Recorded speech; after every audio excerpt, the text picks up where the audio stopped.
Welcome to the Midrash Says Out Loud. This week we will be learning the Midrash Parasha, BEHA'ALOTCHA. Hope this channel will open your mind to the great teachings of the sages and deepen your connection to the Torah. Remember to like, share, and subscribe as we journey through the Midrash each week. Before we begin, we invite you to settle in for the drive or sit in your comfortable chair and relax as you listen to what the Midrash says out loud. BEHA'ALOTCHA, the mitzvah of kindling. The Menorah. The last Parsha described how the Nesiim of the 12 tribes inaugurated the Mishkan's altar with their sacrifices. However, Aharon, Nasi of the tribe of Levi, refrained from approaching Moshe with a similar gift of animals and wagons loaded with offerings for the altar. When he saw that Hashem approved of the donations of the other Nesiim, Aharon decided to participate also. However, it was too late. Hashem had already accepted the donations of Ephraim as counting for the 12th tribe, and thus Aharon received no turn among the Nesiim. "Woe to me," wailed Aharon. "The Almighty has not forgiven the sin of the golden calf." Not only Aharon, but the entire tribe of Levi was grieved that their representative had not offered his share of the dedication sacrifices on the altar. However, the true reason that Hashem prevented Aharon from participating in these korbanot is illustrated by the following parable. The king proclaimed that a great feast would be held in his palace garden. His couriers canvassed the entire country, inviting the public to participate. Announcements were made at all the workmen's associations that their members were invited to the king's party. Only the king's friend, a certain nobleman, waited in vain for a messenger to summon him to the celebration. "The king must be angry at me," he thought, "or else why did he ignore me?" After the festivities were over, the king sent a private courier to his friend's home. The party of the common people ended, he informed the nobleman. "Tomorrow the king will give another banquet for you alone. He wishes to distinguish you because you are his close friend." Similarly, Hashem did not accept Aharon's donations because greater honor was in store for him. He would receive the mitzvah of preparing the Menorah. His tribe, the Levium, would also have special distinction. They would be sanctified as servants of Hashem in a ceremony described in the next chapter. Hashem comforted Aharon by saying, "Do not grieve, for you reserved a mitzvah that surpasses the offering of the dedication sacrifices. You and your sons will prepare the Menorah in the Mishkan and Beit HaMikdash. The mitzvah of lighting the Menorah will last forever. Your descendants, the Hashmonaim, will institute the permanent mitzvah of lighting Chanukah lamps. Thus, your Chanukah will always continue, whereas the Chanukah inauguration of the Nesiim is only temporary." Hashem used an unusual term for lighting the Menorah, saying BEHA'ALOTCHA rather than P. Among other implications, this term denotes you will gain elevation. By fulfilling the mitzvah, the Jews become spiritually elevated. One night, a wealthy man told his friend, a simple laborer, that he would dine in his house. The laborer arranged his home neatly, prepared the food, and illuminated the dining room with candles. How embarrassed was he, however, when he saw his wealthy friend arrive. A procession of servants, some carrying brilliantly lit candelabra, others swinging blazing torches, accompanied him. The host hurried into the dining room and extinguished his candles, whose light seemed mean and shabby indeed compared to the flood of light pouring in. Quickly he buried his candles in a drawer. When the rich guest entered the dining room and found it dark, he asked, astonished, "Didn't you expect me tonight? Why didn't you kindle any lights?" "I did," replied the other. "But when I saw the blazing lights your servants carry for you, I was too embarrassed to display my plain candles." The rich man immediately dismissed all his servants. "I will dine only by the light of your candles," he told his friend, "to show you how dear you are to me." Similarly, Moshe could not comprehend why Hashem wished a menorah to be lit in the sanctuary. Whenever he entered, he found the Mishkan brilliantly lit with the splendor of the Shekinah. How could the lights of the poor earthly menorah compare to the splendor which the Shekinah radiated? Hashem therefore told Moshe, BEHA'ALOTCHA, you will become spiritually elevated by kindling the Menorah. This is why I have given you the mitzvah. In order to demonstrate that the Almighty does not need our light, He commanded that the 3 wicks on each side of the menorah's center shaft be inclined toward the center light and not toward the outside. Although Aharon was permitted to tell one of his sons to light the menorah, he fulfilled this mitzvah all his life personally with the greatest precision. For example, he always ascended the platform for the kindling, even though he was extremely tall and could have reached the lamps while standing on the ground. Because the mitzvah of lighting the menorah is dear in Hashem's eyes, it is mentioned several times in the Torah. In each place, new details are added. Hashem warned Aharon not to underestimate the greatness of the mitzvah of preparing the menorah. Because of its importance, it was not performed all at once. When cleaning the menorah in the morning, the Kohanim cleaned 5 lamps, digressed to a different avodah, and then cleaned the 2 remaining lamps. In this way, the act of service was drawn out and attracted the attention of the people who visited the Azara. The Leviim are initiated into the service. After the Leviim had been assigned their tasks, they were not permitted to begin the service before undergoing a special dedication ceremony that included their purification from tumias hamai, contact, with a corpse. Hashem commanded Moshe, "Bring the Leviim before the Ohel Moed. Explain to them that they are fortunate to have been chosen as Hashem's servants." Each Levi is initiated into the avodah by the following procedure. All hair on. His body is shaven. On the 3rd and 7th day of his purification, he is sprinkled with the waters of the Para Aduma, red heifer, in order to be purified from tumas hamai. He offers his inauguration sacrifices. He is waved. All the community of Yisrael shall be present while the Leviim are waved, because their service atones for the entire community. This dedication ceremony will distinguish the Leviim above the rest of the community of Yisrael. On the 3rd of Nisan, 2449, Moshe consecrated the Leviim. He sprinkled them with the purifying waters of the Para Aduma. Their bodies were completely shaven, similar to the shaving performed upon purifying a leper. Why were they shaven like lepers? The Leviim served instead of the firstborn, who had offered sacrifices to the golden calf. Idols are depicted as dead, and one who offers to them as offering to the dead. Lepers too are similar to dead people. Hence the Leviim who substituted for the idolatrous firstborn were categorized as dead people and were shaven like lepers.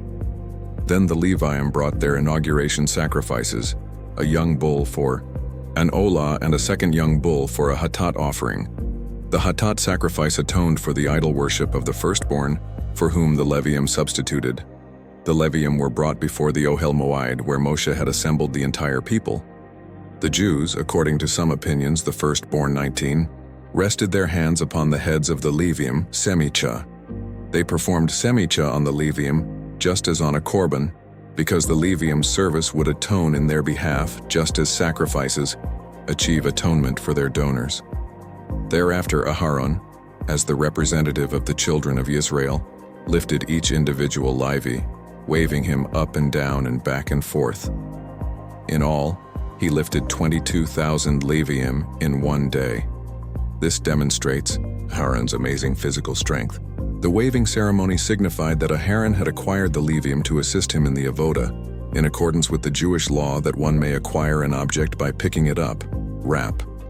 Thereafter, the Leviim were pure and ready to begin their tasks as assistants of the Kohanim and as guards, gatekeepers, singers in the choir, and bearers of the Mishkan. A Levi became an apprentice in the sanctuary at the age of 25. He studied and prepared for 5 years, and then began the actual service at the age of 30. In the Mishkan, a Levi retired from the heavy work of carrying out of 50. He then turned to lighter tasks such as closing the gates or loading the wagons, age in the Beit Hamikdash. However, he could continue his service even after the age of 50. He left the choir if his voice lost its resonance because of old age.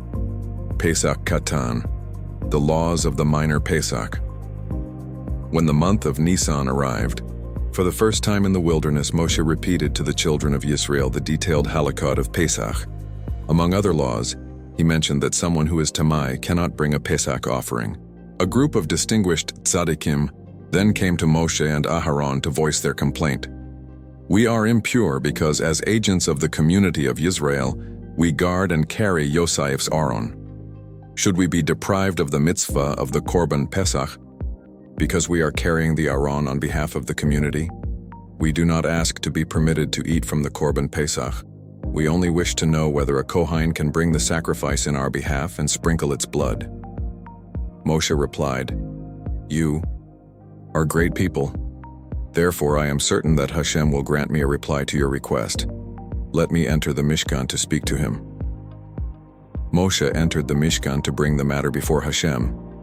He was then instructed in the laws of Pesach Sheni, also termed Pesach Katan, the minor Pesach.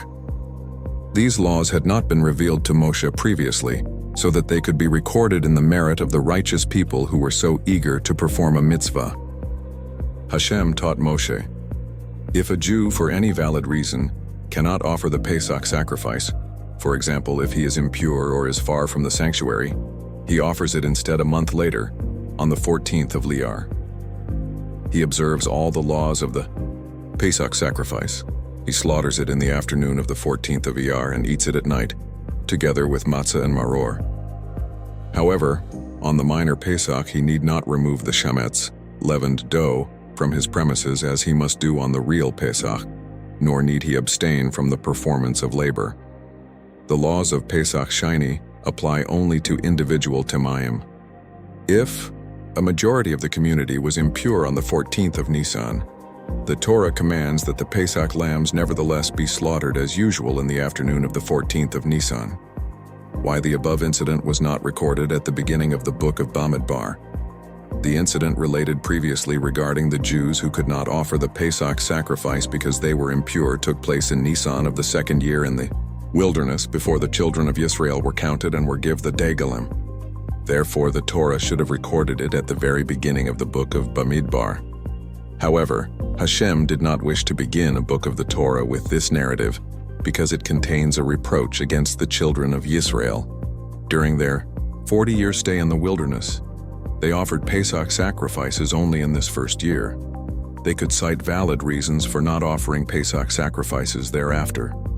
The first year, they stayed in one permanent place and were therefore able to perform bris milat on their newborn sons. Later they were constantly traveling. It would have been dangerous to circumcise children without afterward giving them a few days of rest. Although the Jews stayed in some stations for a long time, they never knew in advance if they would. They could therefore perform no bris milos. A father whose son is uncircumcised may not offer a Korban Pesach. Consequently, they could offer no Pesach sacrifices after the first year.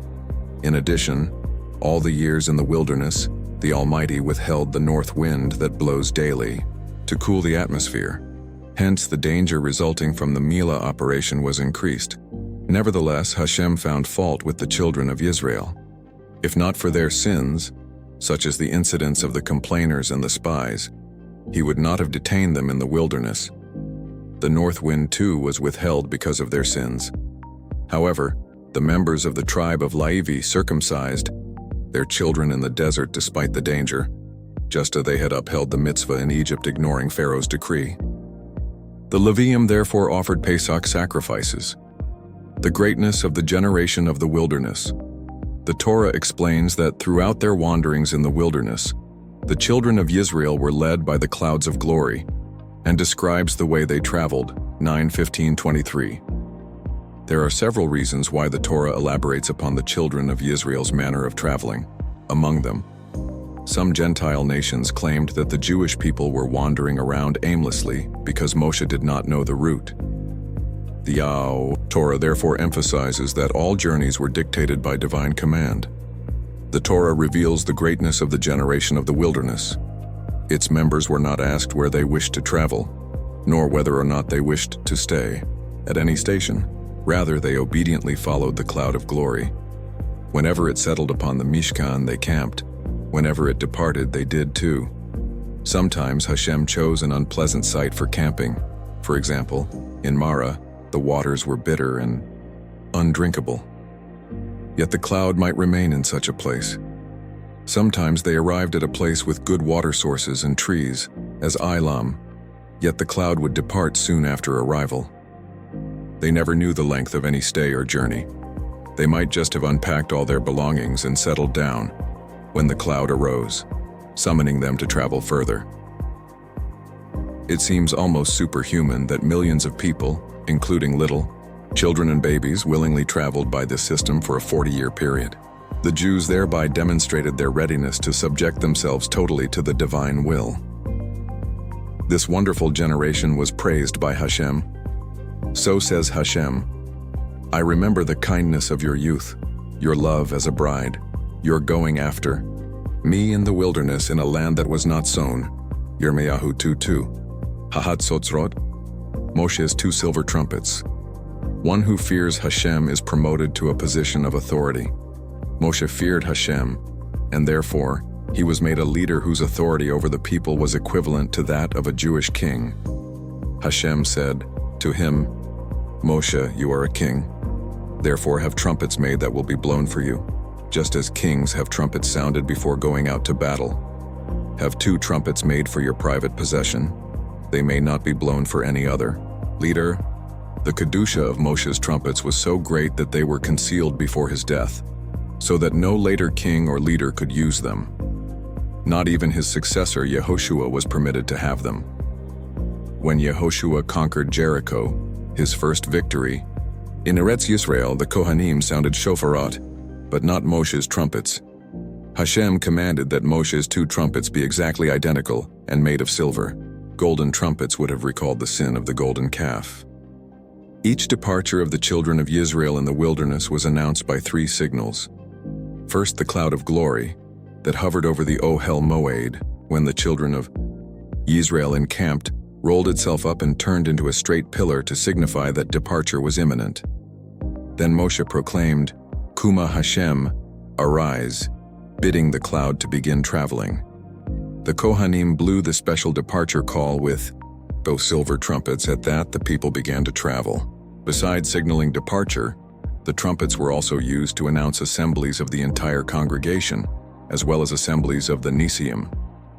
Different sounding blasts announced each event. Departure.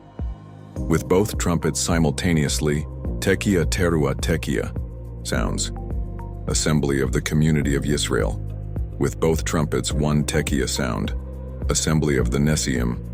With only 1 trumpet, 1 Tekiah sound. Hashem laid down a mitzvah for all generations to blow trumpets on the following occasions. At a time of calamity, for example, when an enemy attacks, in drought, a plague, and so on. Upon hearing the trumpet sound, Hashem promises to remember the children of Israel favorably and rescue them from the danger. Alarmed by the trumpet blasts, the Jews will be roused from their mental lethargy and do teshuvah. They will then deserve heavenly assistance. In the Beit HaMikdash, the Kohanim daily sounded trumpets while the communal Tamid sacrifices were offered. Altogether, at least 21 trumpet sounds were blown in the Beit HaMikdash every day, 3 in the morning to signal that the gates were opened, 9 during the daily Tamid offering of the morning, 9 during the daily Tamid offering of the afternoon, another 9. If there was a Musaf sacrifice on every Erev Shabbat, 3 sounds were blown in the afternoon to remind people that it was time to stop working. As Shabbat was about to begin, another 3 sounds were blown. Why were the trumpets sounded during the daily sacrifices? Their blasts were meant to stir people to teshuvah. The sacrifices would then achieve their true aim of causing the children of Israel to return to Hashem. Yitro departs from the camp in the wilderness. It was now the 20th of Iyar, 2. The children of Israel had spent almost a year at the foot of Har Sinai, where they received and studied Hashem's mitzvot. Now Moshe bade them prepare for departure. They were scheduled to travel directly to Eretz Yisrael and enter the land in 3 days. Afterwards they sinned, and therefore their entry was delayed for 40 years. Among the children of Yisrael was Moshe's father-in-law Yitro, who had been renamed Hoviv, lover of the Torah, after his conversion to Judaism. When Yitro heard that the people were about to journey to Eretz Yisrael, he revealed to Moshe that he would return to his homeland. Midian, Moshe tried to dissuade him from leaving. "Do not think that it is better for you not to travel with us to Eretz Yisrael, because you are a Gath and you know that Gairim will not be awarded a portion in the land." Moshe said to his father-in-law. "Hashem commanded us to love all gain, and you are deserving of our special love and kindness. Although we cannot give you any fields in Eretz Yisrael as a permanent possession, we will grant you other benefits instead. You and your sons will live in the fruitful city of Jericho and its surroundings. You can farm its fields until the Beit HaMikdash will be built." The vicinity of Jericho, whose soil was fertile and produced date palms, was not allotted to any particular tribe during the distribution of the land. Rather, it was regarded as the common property of the community of Israel. Since all the tribes were eager to donate their property for the site of the Beit HaMikdash, it was decided that the tribe in whose portion the Beit HaMikdash would eventually be built would receive in exchange the district of Jericho as a gift from all the tribes. In this way, all tribes were made to feel that they were contributing land for the Beit HaMikdash. Moshe promised Yitro the use of this land until the building of the Beit HaMikdash. Yitro, however, insisted upon traveling back to Midian. "I have pressing reasons to return there," he explained to Moshe. "Not only did I leave all my possessions in Midian, but I also wish to teach the Torah to my family and friends in my native country and to convert them to Judaism. Furthermore, the year I left was a year of drought. I had just borrowed money from various people to sustain the poor. If I do not return, my debtors will think that I am trying to evade repaying them. Consider that I am needed in Midian, and not here. Compared to you, Moshe, whose light is as brilliant as sunlight, and Aharon, whose light is as brilliant as the moons, I enlighten you no more than the glimmer of a candle. Therefore let me go." Moshe continued to dissuade Yitro from leaving. Why was he so concerned that Yitro should stay? Moshe was worried about a possible Hilul Hashem resulting from Yitro's leaving. Unacquainted with the true reasons for his return to Midian, some Gentiles might assert that he left the Jews because he had not found the Torah to be true, or because he had not been treated kindly. "Please do not leave us now," Moshe pleaded with Yitro. "You saw with your own eyes what wonderful deeds Hashem wrought for us in the wilderness. We will love and honor you. We will treat you as though you were the apple of our eye because we are commanded to love Gairim. If you leave, no other converts will join us because they will believe that we disappointed you. Moreover, do not underestimate your wisdom. Just as you gave us good counsel concerning the appointment of judges, so will you enlighten us in other matters which perplex us. If you stay with us, your sons will study Torah and enter Eretz Yisrael." Yitro was adamant and left. However, Moshe's arguments convinced him to leave his sons with the children of Yisrael. Yitro's grandchildren entered Eretz Yisrael, and as Moshe had promised, were given the productive soil of Jericho and its surroundings. They lived on this property and farmed it during 440 years, until the Beit HaMikdash was built. Then it was given to the tribe of Binyamin, in whose territory was the Har Habayis. 55. Some of Yitro's descendants became illustrious in the community of Israel. Although they lived in a fruitful portion of Eretz Yisrael, they were not content. Rather than spending time on farming, they wished to devote themselves totally to Torah study. They asked, "Where can we find a Torah teacher who can instruct us?" "There is a great Talmid Chacham by the name of Yavetz, another name for Asniel ben Kenaz, the first of the judges," they were told. "But the neighborhood where he teaches is desert land where no grains grow and where you will live in poverty." Disregarding their material loss, these descendants of Yitro moved to the desert. They found Yavet's teaching in a spacious Beit HaMidrash with a large audience attending. It included Kohanim, Leviim, and Jews of noble descent. Yitro's descendants said humbly, "We are only Gairim. How can we join this noble assembly?" They therefore seated themselves at the entrance gate of the Beit HaMidrash. There they listened attentively to Yavetz's lectures. Eventually they became outstanding Torah scholars. Yitro's descendants were famed as heads of the Sanhedrin, who taught Torah to the community of Israel. How the people hastened away from Har Sinai. The children of Israel now left Har Sinai in order to reach their next destination, Kivrat Hata'ava, located 3 days' journey from Har Sinai. They left Har Sinai in a hurry, just as school children dash out of school at the end of the day. At the foot of Har Sinai they had daily received new mitzvot, and they thought, "If we delay, he may give us additional mitzvot." Hashem considered this conduct a sin. It showed that they regarded Torah and mitzvot as a burden rather than a benefit. Within 3 days, the children of Israel sinned again when they complained about the man and demanded meat. Since these 2 sins were subsequently followed by a third, the Torah chose not to narrate them in close sequence, lest the children of Israel be labeled permanent sinners. A triple occurrence gives a behavior the status of permanent. The Torah therefore separated the 2 episodes from one another, so as not to condemn the Jews as permanent sinners. It interposed between them the Parasha of Vayehi bin Soa, 10:35-36, which brings honor to the children of Israel. Although the Jews evoked Hashem's displeasure by hurrying away from Har Sinai, his kindness toward them nevertheless abided. He instructed the Aharon to grant them a pleasant journey. It traveled ahead of the children of Israel at a distance of 3 days' march. 2 sparks shot out from it, eliminating all dangers, such as snakes, scorpions, and enemies desiring to ambush the children of Israel. Hashem designated the Aharon to act like a captain who rides ahead of his army. Moshe's prayers when the people departed from and arrived at a station. The Torah relates Moshe's tefillos whenever the people set out on a journey and when they were about to encamp. When Hashem wished the Jews to leave a station, he caused the cloud that was hovering over the Mishkan to rise and roll itself up, as if ready to depart. However, it did not begin to travel until Moshe so commanded by proclaiming, Kuma Hashem.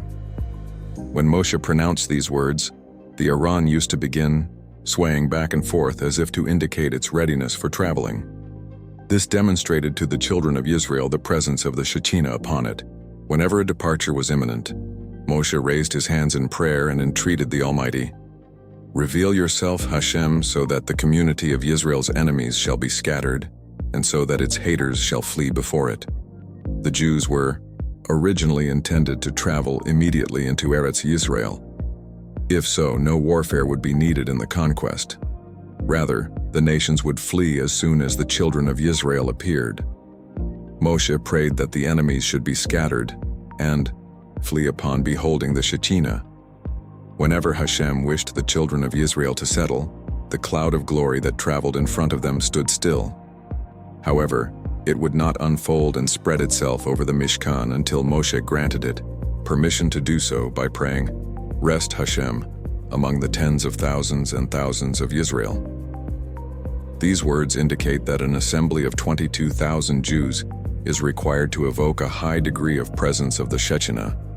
This number corresponds to the 22,000 chariots of angels by which the Almighty is surrounded above. The verse also means, Bless the Jewish people so that each 1,000 of them should multiply into 10,000. Since Moshe, as it were, had the power to command the cloud to settle, he took the opportunity to request the above blessing. He said, I will not allow the Shekinah to rest until I have achieved a blessing for the community of Israel. The above verses constitute a separate book of the Torah at the beginning and at the end of the above Parasha, which relates Moshe's prayers, 10:35-36. The Torah placed special brackets in the form of 2 inverted letters. To what is the purpose of these parenthetical symbols? They show that this subject is out of place here. Since it describes Moshe's tefillot when the Jews departed and settled, it ought to have been recorded together with the subject of the Degalim in Parshas Bamidbar, the first Parsha describing the children of Israel's traveling in the wilderness. However, as we explained previously, Hashem inserted it here in order to separate between 2 sins of the children of Israel. These signs point out that this Parsha is considered a separate book of the Torah. The Torah, according to this view, is comprised of 7 books, as is hinted in the words, Mishlai 9:1, Wisdom has built her house. She has hewn out her 7 pillars. Just as there are 7 heavens, 7 regions in the world, 7 days in a week, and so on, there are 7 books in the Torah.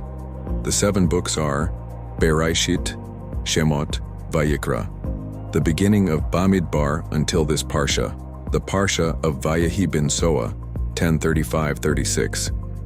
The verses beginning with the words 10:37 until the end of Bamidbar. Devarim.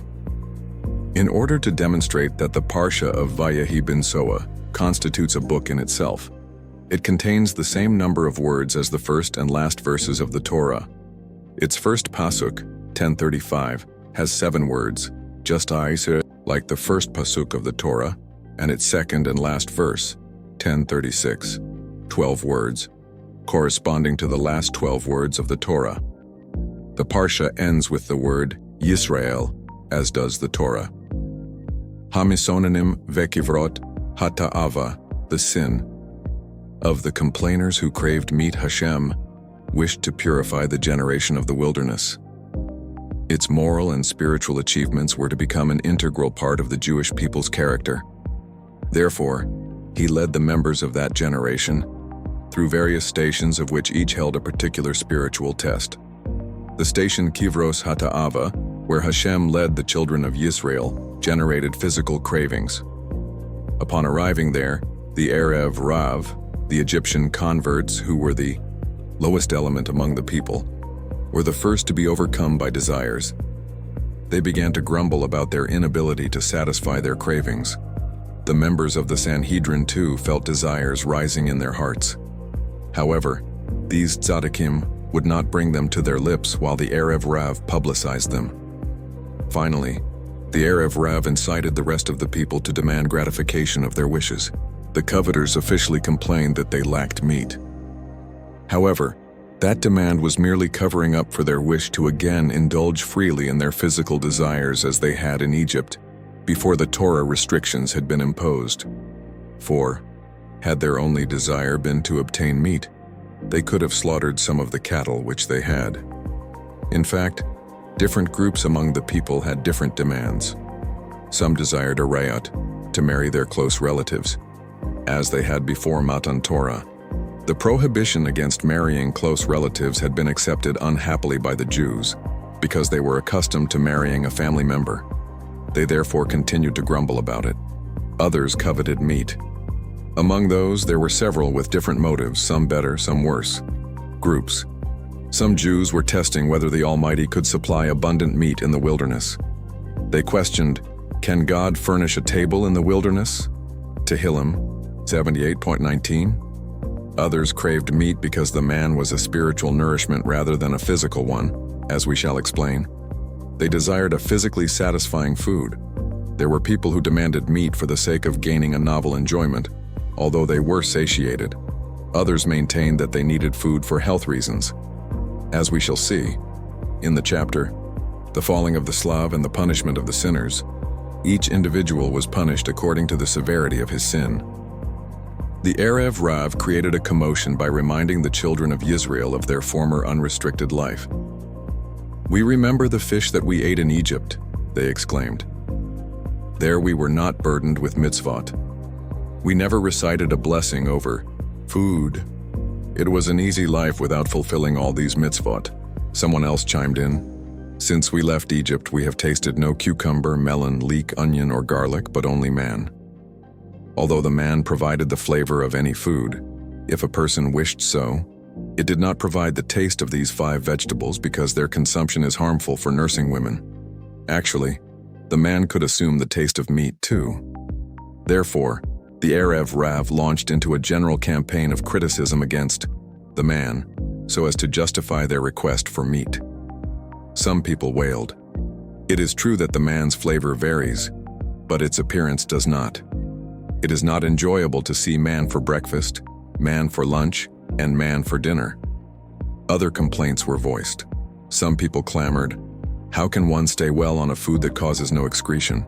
Eventually our stomachs will burst. Others complained, it is too difficult to live on a day-to-day basis. We are constantly worried whether or not any man will fall on the next day. If not, Hasve Shalom, our families will starve. Why are we not permitted to stock supplies of man? In truth, their complaints were due to the fact that only great tzaddikim could live happily on man. Although the man contained all the vitamins and healthful ingredients necessary for the body, it did not satisfy a person who sought to eat his fill. It was a delicate, ethereal food that appealed to the mind rather than to one's physical appetite. A tzaddik was content because the man nourished his soul. By eating it, he gained new awareness of the Torah.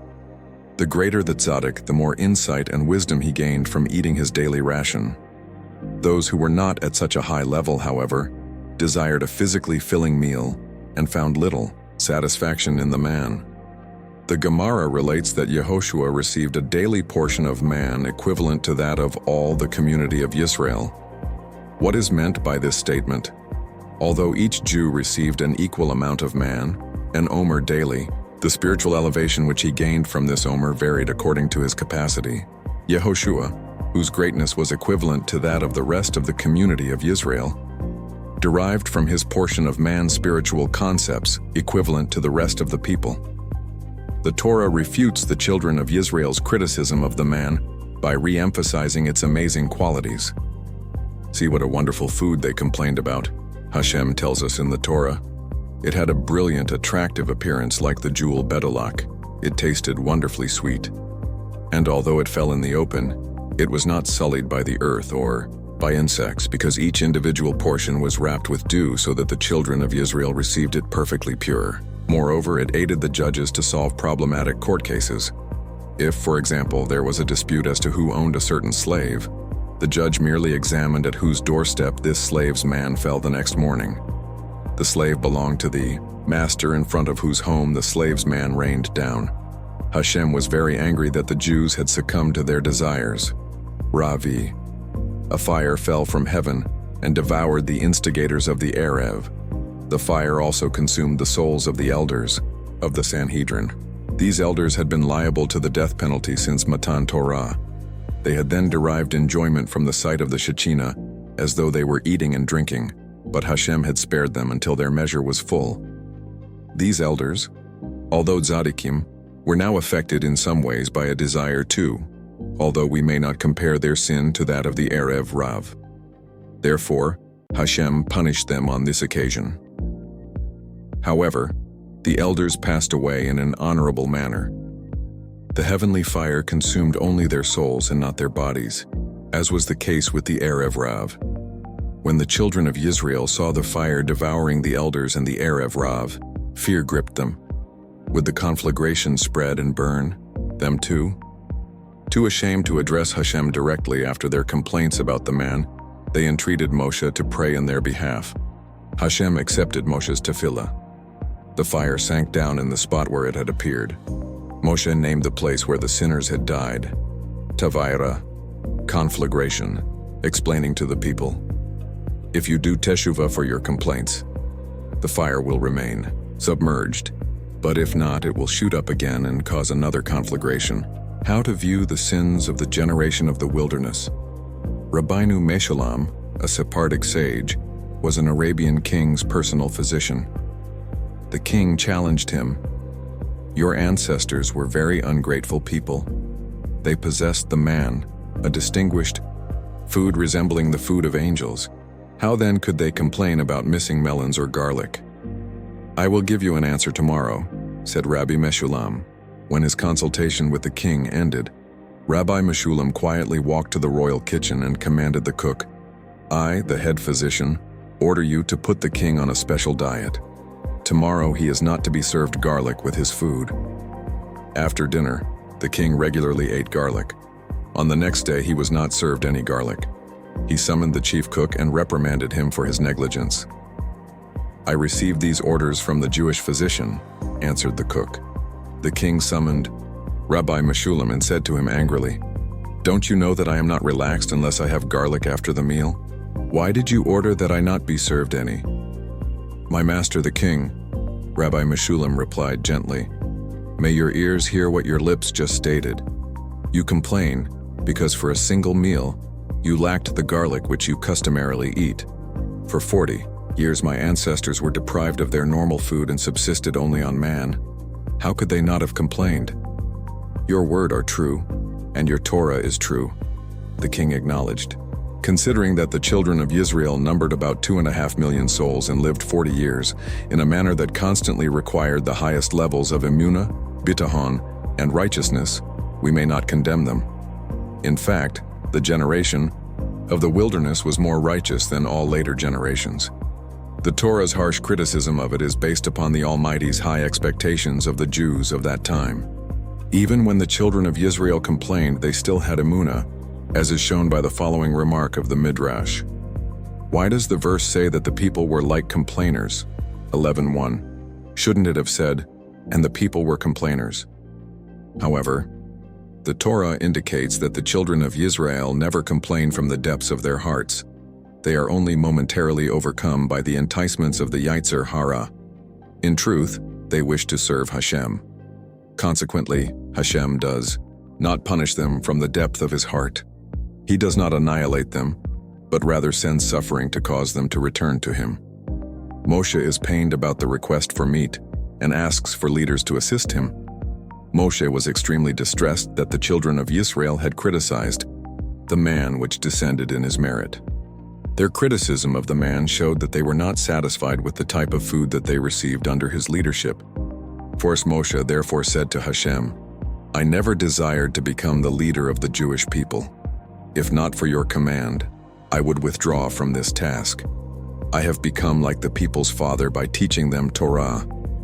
But does that mean I am obligated to supply them with bread and meat, just as a father must sustain his children? And even if I were obligated to feed them, I cannot give them the meat they have demanded. My merit can supply them only with the angelic food man. Apparently then, I am not suited to be their leader. Give me new elders, to replace the elders who were burned in the fire of Tavera, whose level is closer to that of the people. They will be better able to communicate with the people. However, I beg you, kill me before you grant the request for meat. You have shown me that you will ultimately bring terrible punishments through it. I cannot bear to see my people suffer. Therefore kill me, lest I see the evil that will befall them. Yar. As Moshe visualized the children of Israel's punishment, his strength waned. He grew so weak that he could not finish the words he was speaking. New elders are elected and imbued with Ruach HaKodesh. Very well, Hashem said to Moshe. Your request is granted. You shall have elders who will assist you in the leadership. Select 70 Talmidei Chachamim, who are careful to fulfill all the laws of the Torah and bring them to the Ohel Moed. Master of the universe, replied Moshe, how will I know who is worthy of being selected? Choose men who were overseers in Egypt. They preferred being beaten by the Egyptians to driving on their exhausted brothers to even more strenuous labor. They demonstrated their love for their fellow Jews, and therefore they deserve high positions. The selection of leaders from among the Jewish overseers, who had suffered for the sake of the community, teaches us that anyone who sacrifices himself for the community of Israel eventually merits honor, greatness, and Ruach HaKodesh. Already in the Egyptian exile, the Jews had been led by 70 elders. Similarly, each great Sanhedrin throughout the era of the first and second Beit HaMikdash consisted of 70 judges with a Nasi at their head. The number 70 and a head above them corresponds to the 70 Jews who descended to Egypt, with Yaakov at their head. It mirrors the pattern of the heavenly court above, which consists of 70 Sarim appointed over the 70 nations and the Almighty above them. How is it possible to have an equal number of elders from each tribe? Moshe reflected. If I choose 5 men per tribe, there will be 60 altogether and not 70 as Hashem commanded. If I choose 5 men from 2 tribes and 6 from the others, I will give offense to some tribes. Moshe therefore resolved to let the matter be decided by lot. He prepared 72 lots. On 70 he wrote the word Zakain, elder, and 2 he left blank. Then he chose 6 elders from each tribe and told them, you all must draw lots, but know that 2 lots are blank. If you draw a blank lot, know that such is Hashem's will. He did not choose you. If you draw a lot inscribed elder, accept the position of a leader, for you were selected by heaven. Hashem informed Moshe, since you conceived the idea of sharing your leadership with others, know that you must give them of your Ruach HaKodesh. They will not receive Ruach HaKodesh directly from me. Moshe resembled a watchman who guarded the king's estates. After a while, he found his job too difficult and complained to the king, I need an assistant. "Very well," replied the king. "I will give you one, but you must pay him out of your own wages, because you alone were appointed to guard my property." Similarly, Hashem said to Moshe, "You alone were meant to lead my people. In truth, I bestowed upon you the necessary ability to supply them with whatever they need. However, since you requested that others share your greatness, give them part of your Ruach HaKodesh." Although Moshe bestowed of his Ruach HaKodesh upon the elders, his own Ruach HaKodesh was not diminished thereby. He resembled a candelabrum which is used to kindle different lights. As many lights as are lit by it, the candelabrum loses none of its brightness. The elders received only a small fraction of the divine spirit that rested upon Moshe. Our Elazar remarked, "Although I learnt a tremendous amount of wisdom from my Torah teachers, their knowledge was so vast that my learning from them can be likened to a dog that laps water from the ocean. I taught my students a vast amount of Torah, but nevertheless they can be compared to someone who dips his paintbrush into a paint box. The elders did not receive direct prophecy from Hashem. Rather, while he spoke to Moshe, they simultaneously received prophecy on a lower level. Hashem announces that he will bring punishment. When giving meat, Hashem told Moshe, "Announce to the people that tomorrow I will provide the meat they demanded. Warn them, however, that they will be punished because of it." Hashem foretold the event a day in advance. He hoped that the people would withdraw their request and do teshuvah. The Almighty warned, "I will give you meat in excess. You will be able to eat tremendous amounts for 29 days, becoming satiated to the point of disgust. However, it will cause you suffering because by requesting it you proved that you despise Hashem and that you are sorry to have left Egypt." "Master of the universe," objected Moshe, "of what use is it to let the people have meat? Their request was merely a pretext for their wish to become free of your mitzvot. Even if you slaughter for them all the sheep and cattle in the world, they will continue to clamor, 'It is not sufficient.' And even if you gather all the fish in the ocean, they will be dissatisfied, since they actually desire to be free of the Torah restrictions, as they were in Egypt. Moreover, of what benefit is it to them to gain an excess of meat and then to perish? It is like telling someone, 'Take this bread as a gift to your grave.'" Hashem replied, "Don't think that they will continue to claim that I cannot provide sufficient meat. I shall shower them with such a tremendous surplus that they will not complain further. And as to your plea that they should not perish, go, reason with them. Try to dissuade them from their insistence on having meat. I know, however, that they will refuse to listen to you." Moshe went out to the people and addressed them with gentle words. He pleaded, "Why must you have this meat that will cause you suffering? You need not test whether the Almighty can supply you with an abundance of meat in the wilderness. You have surely seen that nothing is too difficult for him." However, the people retorted, "It seems Hashem has sent you to dissuade us because he cannot fulfill our request. If he will supply us with such quantities as suffice for the length of time needed to conquer Eretz Canaan, we trust that he will sustain us during the conquest too. If not, we refuse to enter Eretz Yisrael." Moshe saw that he could not dissuade the people. Thereafter, he summoned the elders, as Hashem had commanded. The Almighty considered the demand for meat as one of the 10 trials with which the Jews tested him in the wilderness. Eldad and Medad received prophecy directly from Hashem. Among the 72 men selected by Moshe to draw lots for the position of elder, 2 men, extraordinary tzaddikim, did not appear in the Ohel Moed. They concealed themselves in the camp because they said, "We do not deserve the great honor of becoming leaders." Said Hashem, "You humbled yourselves.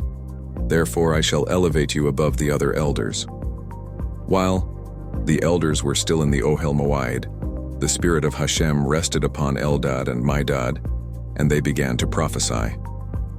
Eldad predicted, "Moshe will pass away from this world and Yehoshua, the servant of the community, will succeed him. Yehoshua will bring the Jews to the land and take possession of it." Medad prophesied, "Soon, Slav, quails, will be brought up from the sea, cover the camp, and become a snare for the children of Israel. They both proclaimed prophetically, "Behold, at the end of days Gog and Magog and their armies will battle against Jerusalem and fall into Mashiach's hand. For 7 years the children of Israel will not need fuel, because they will obtain sufficient fuel from the enemy's weapons. Thereafter, the dead of the children of Israel will be revived. They will enjoy the food that was stored away for the future, and they will receive due reward for their deeds." How careful should a person be not to pronounce evil against himself, for at a time of heavenly anger, the accusers press for fulfillment of his words. When the Jews had asked for meat, Moshe told Hashem, "I prefer death to seeing their request fulfilled." Hashem responded, "You asked for death. You will have." Hence he caused Eldad and Medad to proclaim, "Moshe will pass away and Yehoshua will bring the people to the land." Moshe's older son, Gershom, ran to the Ohel Moed to report Eldad and Medad's words. Yehoshua, who realized that these 2 men had received their prophecies directly from Hashem, without Moshe's medium, exclaimed, "My master, Moshe, beg Hashem to withdraw Ruach HaKodesh from them. They deserve the death penalty for prophesying independently in their master's presence." Moshe, however, was unconcerned that Hashem had elevated prophets besides him, and that they foretold his death. "You need not be zealous for my sake, Yehoshua," he placated his student. "I am happy that they were directly inspired by Hashem. My dearest wish is that all the Jews should become prophets of this caliber." Moshe, the master of all prophets, had achieved perfection of character. He completely disregarded his personal honor and was concerned solely with the benefit of his fellow men. As a reward for their modesty, Eldad's and Medad's prophecies surpassed the elders in 5 points. The elders' Ruach HaKodesh encompassed only the immediate future, while Eldad and Medad foresaw events of the distant future, until the era of Gog and Magog. Eldad and Medad entered the land, surviving even Yehoshua. The names of the other elders are not recorded in the Torah, while their names were, which is an eternal merit. They remained prophets until the end of their lives. The elders did not. They received prophecy directly from Hashem, and not through the medium of Moshe as did the other elders. The falling of the Slav, quails, and the punishment of the sinners. On the next day, Hashem fulfilled his promise to provide an abundance of meat. A sea breeze brought swarms of Slav, quails. These birds combined the tastes of meat and fish, which the Jews had desired. Moreover, they contained every imaginable flavor, except for that of the Leviathan fish, which is reserved for the tzaddikim of the future, just as the man combined all wonderful flavors. Hashem waited until all the tzaddikim had returned to their tents, and then the Slav began to fall. As it rained down, more people were killed than were later slain when eating it. The Jews were literally steeped in Slav. It surrounded the camp in all directions and covered the entire area within a day's journey. The birds piled up to the height of a man's heart, so that even the laziest one could gather as much as he desired without bending. The tzaddikim refrained from touching this meat. They knew that Hashem had brought it in his anger and that it would cause suffering. The Reshaim, on the other hand, collected it greedily. Within 2 days, each one accumulated 10 heaps of Slav. They intended to gorge on it to their heart's content. Hashem brought a plague which punished each individual according to the severity of his sin. The Jews who had desired Ariot perished by their bellies, swelling and bursting. Their end resembled the terrible death of the Sota, those who had slandered.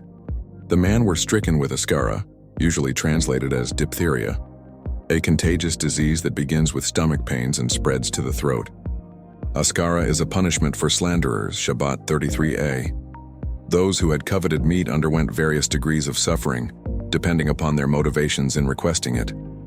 The worst of the Reshaim perished when the meat entered their mouths, before they had time to bite it. Some became lepers or zavim as a result of eating it, their tzara'at substituted for the death penalty. Others were punished with stomach aches and diarrhea, for the Slav turned wormy in their intestines. The relatively righteous ones who had not been able to resist their desires ate the meat for a full month until they found it loathsome.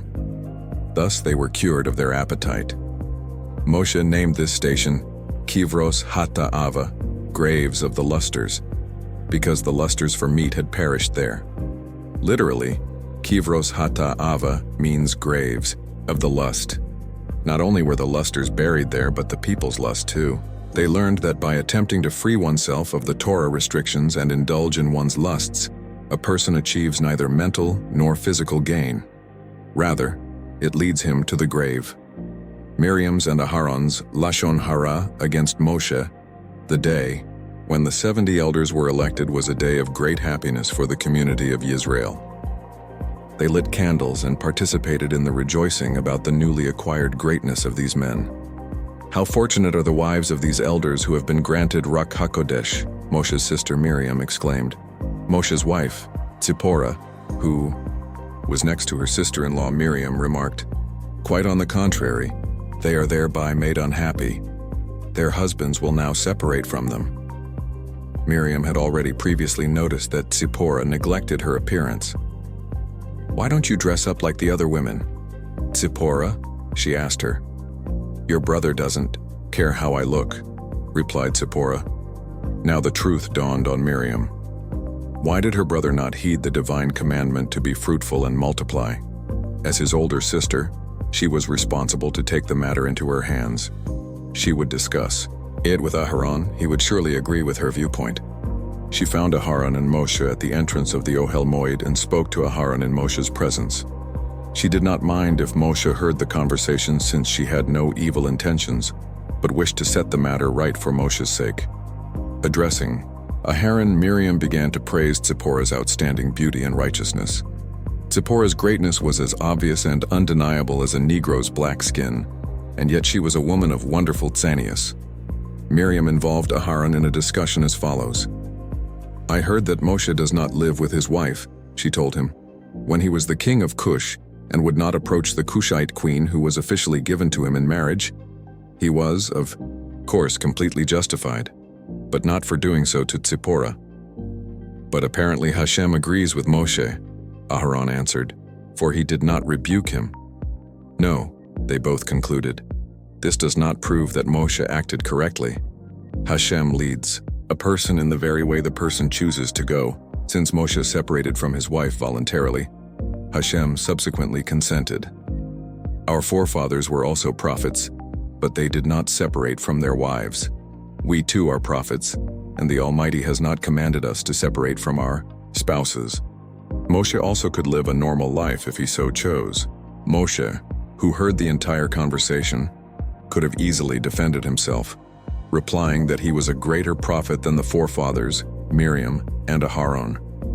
He could have explained how he had inferred from the divine commandment that 3 days before Matan Torah all husbands separate from their wives, that he, who must be ever ready for prophecy, must separate from his wife manently, and that Hashem had sanctioned his decision. However, Moshe made no reply because he was not offended when he heard a derogatory remark about himself. There was no one humbler than he.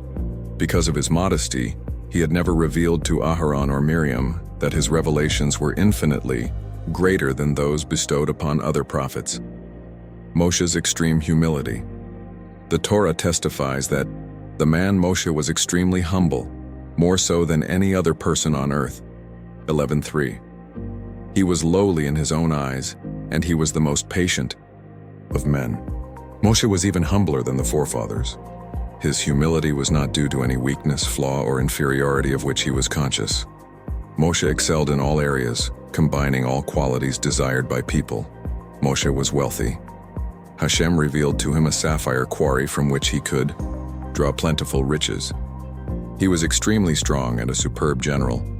He personally slew the mighty King Og. His face was illuminated with the rays of heavenly glory, and his appearance majestic. The breadth and depth of his knowledge was unmatched by any mortal. He had access to all but one of the 50 gates of wisdom, and thus achieved insights granted no other man. Whatever he decreed was sanctioned by Hashem. The Almighty performed open miracles for him. Twice the sun stood still for him, when he fought against Amalek and again in his wars against Sikon and Og. And yet, it was said of Moshe, "There are 3 types of lepers: each of whom certainly feels humble. But Moshe was humbler than all. His self-effacement and patience throughout his life were extreme. When asked by the Almighty to become the children of Israel's leader, he requested, "Please send someone else," because he did not consider himself worthy of assuming this task. When Eldad and Medad prophesied that not Moshe, but his successor would bring the Jews to Eretz Yisrael, he was not distressed. Rather, he rejoiced that these men had become prophets. When Korach and his men rebelled against him, and Moshe wished to talk to the rebels Datan and Aviram, he did not command, "Let them come to me. I am not obligated to go to them." Rather, he personally went to Datan and Aviram, addressed them gently and modestly, and ignored their brazen replies. Bamidbar 16:25. How was it possible for Moshe to be the humblest of all men, despite his exceptional talents and accomplishments? More than anyone else, Moshe understood that yours, O Hashem, is the greatness, and the power, and the glory, and the victory, and the majesty. For all that is in heaven and on earth is yours. Yours, Hashem, is the rulership, and you are exalted as head above all. Divrei Hayamim 29:11. The more profound a person's awareness of Hashem, the more clearly he realizes that what he accomplishes is totally insignificant in comparison to all the benefits that he constantly receives from him. He sees his gifts or talents not as a source of pride, but rather as a responsibility to be used in the service of Hashem. Moshe's unequaled humility was one of the virtues which caused him to merit the experience of the Shekhinah more than any other man, and to be chosen as the transmitter of the divine Torah.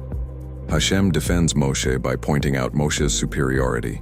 Over all other prophets, Moshe had not defended himself. Instead, Hashem defended him. Suddenly, Moshe, Aharon, and Miriam heard the divine voice. Each of them was individually addressed at the same instant, a miracle only Hashem can perform, and commanded to go to the Ohel Moed.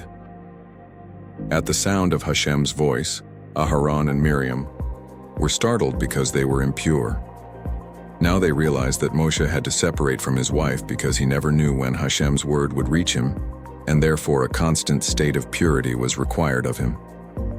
They, on the other hand, usually received divine communication only after preparing themselves. The cloud of glory descended to the entrance of the tent, and Hashem commanded Aharon and Miriam to leave. He called them out because he was about to relate Moshe's praises, and it is not proper to recount a person's full praise in his presence.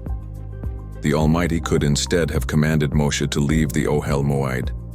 However, he preferred to leave Moshe inside in order to accord him honor, as is explained by the following parable. Once a rich man was entertaining in his salon a friend who had come for a visit. Before the friend left, the host wished to discuss a private matter with his family members. "Why should I tell my friend to leave?" he thought. "I would show him more respect by leaving him in the salon and instructing the others to come and speak with me outside." Similarly, Hashem did not wish Moshe himself or the children of Israel to think that as a result of some sin, he was expelling Moshe from the Ohel Moed. Instead, he left Moshe waiting there and called Aharon and Miriam outside. Hashem explained to Aharon and Miriam, "I do not speak with Moshe as I do with you or with other prophets. All other prophets either have visions in dreams or, if they are awake, in the form of parables and riddles which require interpretation. Moshe's prophecy is different. I speak to him face to face with perfect clarity. He is at home in my upper kingdom and has mastery even over the angels. I trust him completely because I know he will not misuse the power he was given." How was Moshe's vision different from that of the other prophets? Moshe's prophecy was unique in 4 ways. The other prophets received Hashem's word either in dreams at night or in a slumbering state by day. Moshe, however, was fully awake. The other prophets had to prepare themselves prior to receiving divine communication, whereas Moshe was able to listen and speak to Hashem at any time without advanced preparation. The other prophets trembled and fell to the ground while Hashem spoke, unable to bear his voice. The other prophets received their prophecies through the medium of an angel, and therefore their prophecies were comprised of symbols or riddles that required interpretation. At times, they were shown only the parables without their interpretations. However, Moshe's prophecies were not in the form of symbols or riddles. Their meaning was clear and unequivocal. Our sages illustrate Moshe's superiority as follows. All prophets except Moshe can be likened to someone who looks into a mirror. He can see the reflection of the objects behind him, but he does not know what is on the other side of the mirror since he cannot see through it. Similarly, the prophets envisioned Hashem with an indistinct vision. Because of their limitations, they could not perceive Hashem's essence. Therefore, their visions were mere reflections. Moshe, on the other hand, was like someone who looks through transparent glass and clearly discerns the object behind it. Therefore, his vision of Hashem is termed a lucid and penetrating vision. Hashem's anger at Miriam and Aharon. Hashem rebuked Aharon and Miriam. You erred in comparing Moshe to the other prophets. Other prophets were permitted to continue marital relations, but it was necessary for Moshe to separate from his wife. How did you dare speak against a man as great as Moshe, who is my loyal servant? To Hashem was angry at Aharon and Miriam, and proceeded punish them. Before doing this, however, he caused the cloud of the Shekinah to rise and depart from the Ohel Moed. Hashem, as it were, cannot bear to see tzaddikim suffer because he pities them. Although their words had not been prompted by malice, but by concern for Moshe's welfare, and although they had not spoken behind his back but in his presence, Hashem considered that Miriam and Aharon were guilty of lashon hara. He immediately brought upon them zara'at, the penalty for slander. The punishment of these tzaddikim, who meant well with their words, provides a warning for those who speak lashon hara with malicious intent. They will certainly be punished severely. Both Miriam and Aharon turned leprous, but Aharon only for an instant. Thereafter, his tzara'at disappeared. Miriam's remained, for she had begun to speak about Moshe. However, Aharon was so grieved at seeing his sister's skin a leprous snow white that the mere sight of it constituted a punishment for him too. Please, my master, Aharon entreated Moshe, do not blame us because we sinned. All three of us were born of one mother. If Miriam remains a leper, it is as though half of our flesh were dead. Aharon described Miriam as half of Moshe and Aharon because she was their counterpart in teaching the Jewish people. Just as they led and instructed the men, so was she in charge of teaching the women. Please pray to Hashem to heal her, or else she must remain an eternal leper. A Kohen who is a relative is not permitted to declare a leper pure. We are from the same parents, and therefore I cannot ever declare her pure. Moshe cried out to Hashem to heal Miriam. He kept his prayer short so that scoffers would not remark, "Look at Moshe. For his sister he prays at length, but not for us." Moshe drew a small circle around himself, stood in its center, and implored Hashem, God, in whose hand is all healing power, please heal her now. I will not leave this circle until my sister is healed. Hashem replied to Moshe's request that Miriam should instantly recover. Do you think it is right that she should immediately be readmitted to the camp? Suppose she had offended her father, and he were angry at her, would she not deserve to be banished from his presence for a week? Miriam did not offend her human father, she offended me. She therefore ought to be outcast as a leper for 2 weeks. Nevertheless, she shall be secluded only for 1 week and then become pure. Even in punishing Miriam, I shall accord this tzaddiket special honor. Since Aharon, who is her relative, is not permitted to examine her and declare her pure or impure, I personally shall act as her Kohen. I will put her in seclusion as a leper, and I will declare her pure. When Miriam was stricken with Zara'at, the Jews were ready to depart from Hatzirot. However, they suddenly noticed that the cloud of glory that usually preceded them had vanished. They could find neither Moshe, Aharon, nor the well of Miriam. Consequently, the children of Israel realized that something extraordinary must have occurred and did not travel on. In this way, everyone realized that the extended stay in Chatzairos was for Miriam's sake. Miriam was rewarded midah keneged midah. As a girl, she had waited for Moshe by the Nile for about a quarter of an hour, until Pharaoh's daughter rescued him from the water. In return, Hashem caused a populace of over 2 million souls, including Moshe and Aharon, as well as the cloud of glory, and the Aharon to wait for her for 7 days. This demonstrates that even the smallest good deed which a person performs is generously rewarded. After Miriam recuperated from her tzara'at, a miracle happened to her. As a young girl, Miriam had been sickly and her face of greenish complexion. This was the result of the great strain she had undergone in assisting her mother as a midwife in Egypt. When she came of age, no man was willing to marry her, and she stayed single. Many years later, Miriam was suggested as a match for Kalaiv, ben Yefuneh. He considered that, as the sister of the great Tzaddikim Moshe and Aharon, she was likely to give birth to sons resembling her brothers. Kalaiv therefore consented to the marriage Leshaim Shamayim, although Miriam was more than 40 years older than he was. From the marriage between Kalaiv and Miriam, a great son, Chur, was born, whose grandson Betzalel became the builder of the Mishkan. This midrash teaches us the greatness of a marriage that is Leshaim Shamayim. The potential greatness of the children is implanted in them by their parents' Kedusha. When Miriam was stricken with tzara'at, she became fatally. Even after the leprosy disappeared, she remained very sick. Her husband, Kalaiv, with great self-sacrifice, nursed her back to health with the proper medicines and food. When she recuperated, Kalaiv's happiness was great, because he had given up hope that she would ever be restored to health. He made a second official marriage ceremony, as though he were marrying Miriam for the first time. A miracle transpired. Miriam was rejuvenated and her face became youthful and blooming like a rose. 164. Both she and her mother Yocheved merited the miracle of rejuvenation as a partial heavenly reward for having risked their lives when, midwives, in Egypt they disobeyed Pharaoh's order to keep infants on their mother's birth stools. Thank you for joining this week's journey through the Midrash. If you enjoyed this story, don't keep it to yourself. Share this channel with someone. Please, hit the like, share, and subscribe button for the next story. See you next week on the Midrash Says Out Loud.